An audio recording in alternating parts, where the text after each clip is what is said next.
ಖಾಸಗಿ ಶಾಲಾ ಬಸ್ನಿಂದ ಕೆಳಗೆ ಬಿದ್ದು ವಿದ್ಯಾರ್ಥಿ ಸಾವಿಗೀಡಾಗಿದ್ದಾನೆ. 7 ವರ್ಷ ಪ್ರಾಯದ ರಜತ್ ಬಸ್ನಿಂದ ಬಿದ್ದು ಮೃತಪಟ್ಟಂತಹ ಬಾಲಕ.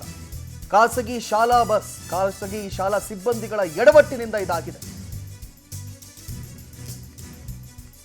ಮಾಗಡಿ ಪಟ್ಟಣದ ಎಸ್ಬಿಎಸ್ ಖಾಸಗಿ ಶಾಲೆಯ ವಿದ್ಯಾರ್ಥಿ 2ನೇ ತರಗತಿಯಲ್ಲಿ ವ್ಯಾಸಂಗ ಮಾಡ್ತಿದ್ದ ಮೃತ ರಜತ್ ಹುಚ್ಚು ಹನುಮೇಗೌಡನ ಪಾಳ್ಯದ ತಿರುವಿನಲ್ಲಿ ಈ ಘಟನೆ ಸಂಭವಿಸಿದೆ.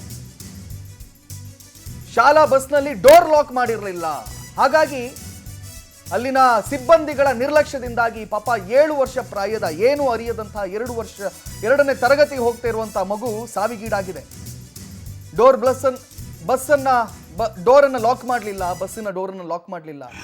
ಪಾಪ ಟರ್ನ್ ಅಲ್ಲಿ ಆ ಮಗು ಬ್ಯಾಲೆನ್ಸ್ ಸಿಗದೆ ಕೆಳಗೆ ಬಿದ್ದಿದೆ, ಸಾವಿಗೀಡಾಗಿದೆ. 7 ವರ್ಷ ಪ್ರಾಯದ ರಜತ್ ಬಸ್ನಿಂದ ಬಿದ್ದು ಮೃತಪಟ್ಟಂತಹ ಬಾಲಕ. ಎಲ್ಲಾಗಿದ್ದು ಎಲ್ಲಮ್ಮ ಆಗಿದ್ದು ಅಲ್ಲಿ ಎಲ್ಲಿ ಬಿದ್ದೋಗಿದ್ದು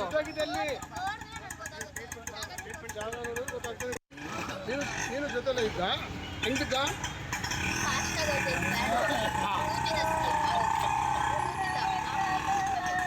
ಡ್ರೈವರು